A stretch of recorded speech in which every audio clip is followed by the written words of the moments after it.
Hello everyone, my self Shashank Joshi, second year MBBS student in GMC Chamba. तो last video में मैंने cut off के बारे में बताया था। आई होप आप सभी को अच्छी लगी होगी। तो आप सभी के मैसेज आ रहे थे कि आपने कट ऑफ के ऊपर बता तो दिया हमें, और हमें डरा भी दिया ऊपर से। तो हमें स्ट्रैटेजी के बारे में बताओ कि कैसे हम ये लास्ट का जो 1-2 महीने बचे हमारे पास, उसको कैसे हम हैंडल करें, इस स्ट्रेस को कैसे हैंडल करें और कैसे रिवीजन करें और कैसे पढ़ें। तो जो टेक्निक मैंने अपने टाइम पे यूज़ की थी वही मैं आपको शेयर करूँगा। मैंने 2:1 का रूल अपने प्रिपरेशन के दौरान लागू किया था। मैं उसी के बारे में आपको बताऊंगा। 2:1 रूल है क्या एक्चुअली में। देखो, 2 का मतलब है 2 सब्जेक्ट, 1 मतलब 1 सब्जेक्ट। मतलब 3 सब्जेक्ट हमारे पास, जैसे बायोलॉजी, फिजिक्स एंड केमिस्ट्री। हम तीनों को कैसे मैनेज करके पढ़ के लेके चल सकते हैं।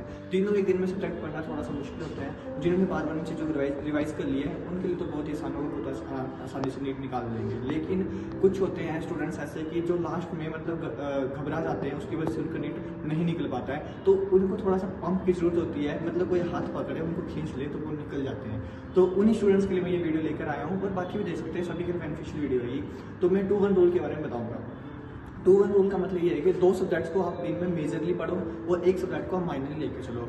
जैसे कि अगर आप आज फिजिक्स और केमिस्ट्री को मेजर वे में पढ़ रहे हो, तो उसको मतलब अगर आप एग्जांपल देता हूँ, अगर आप दिन में 10 घंटे पढ़ रहे हो, ठीक है, तो आप 4-4 घंटे फिजिक्स और केमिस्ट्री पढ़ लो और 2 घंटे बायोलॉजी को दे दो। ये नेक्स्ट डे क्या करना, आपको सब्जेक्ट चेंज करना, मतलब शफल करना। जैसे एग्जाम्पल मैं उठाता हूँ, जैसे एक सब्जेक्ट है, ये दूसरा सब्जेक्ट है, ये तीसरा सब्जेक्ट है, ठीक है।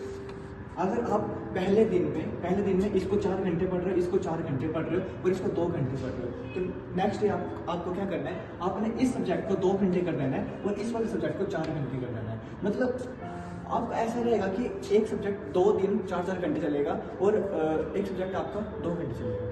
इससे क्या होगा कि आप सभी सब्जेक्ट को इक्वली टाइम दे पाओगे, और मतलब आप चीज़ों, और जैसे जो सब्जेक्ट में 2 घंटे आप आ रहे हैं, जिस सब्जेक्ट को कम टाइम मिल रहा है उसमें छोटा टॉपिक ले लो, जो आसान टॉपिक है वो ले लो, और जो मेजरली चल रहा है 4-4 घंटे वाला, उसमें आप बड़े टॉपिक्स ले लो, जो इंपॉर्टेंट टॉपिक वैसे ले लो। देखो, तीनों सब्जेक्ट को 4-4 घंटे आप पढ़ नहीं सकते हो। 16 घंटे आप करना बहुत मुश्किल हो जाता है। हाँ, एक दिन आप 16 घंटे पढ़ सकते हो, लेकिन रोज 16 घंटे पढ़ने से नॉट ईजी थिंग यार।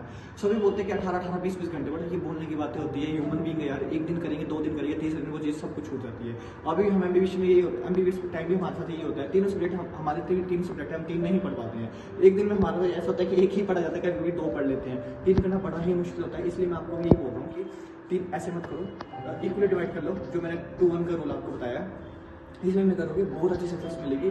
और आप जिस दिन 2 घंटे का सब्जेक्ट चल रहा है ना, उस दिन आप क्वेश्चन प्रैक्टिस भी कर सकते हो, उस दिन आप प्रैक्टिस कर सकते हो। और ये तो हो गया पढ़ने का तरीका। लेकिन स्टूडेंट्स पूछ रहे थे कि हम रिवाइज कैसे करें चीज़ों को, बार बार पढ़ रहे हैं तो हमारा जैसे जो नोट्स उन्होंने बना लिए थे तो उनको हम बार बार रिवाइज नहीं कर पा रहे, हमें काफ़ी डिफिकल्टी आ रही है।